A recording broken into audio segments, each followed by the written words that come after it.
So today we're going to talk about PMI, private mortgage insurance, what it is, why you have to have it, and what you can do about it. So PMI stands for private mortgage insurance, and it's just like it sounds. It's private insurance paid by the home buyer to protect the lender against that same borrower not making payments on the mortgage. That's right. In addition to charging you interest, you also may have to pay additional insurance to ensure that that same lender doesn't lose their money.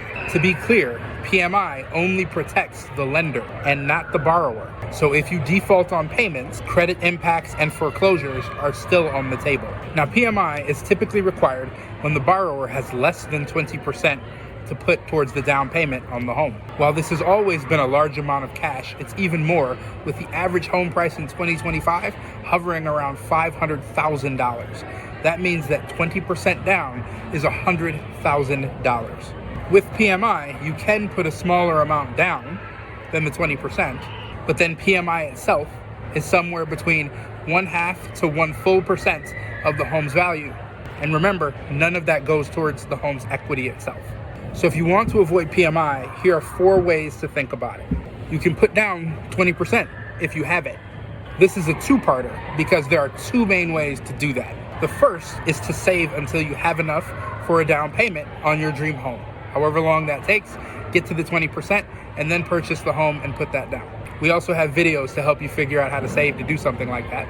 Or the second way, if you're going to put 20% down, is to buy a smaller house.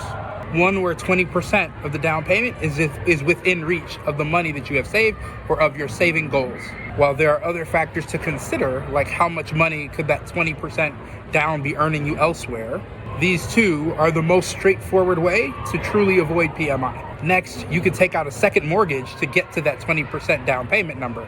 So some lenders will do this. If you pay something like 3 to 5% down payment out of cash, they will then give you another mortgage, a smaller mortgage, to get to the 20% that counts as your down payment to avoid PMI.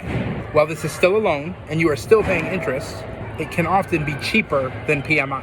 And you can even look to pay extra on that loan to pay it off sooner to avoid that continued interest on that loan. Lastly, while it may take a while, you can build up a track record where lenders will consider removing the PMI. A strong history of payments of maybe say 5 years could encourage a lender to actually consider removing it because they may believe that their principal is safe. You can request to have it canceled and the lender can review your case. Some may do this, others may not. Although, if you hit 20%, you should definitely request to have PMI moved, and once you hit 22%, it's supposed to automatically be removed. Happy home buying.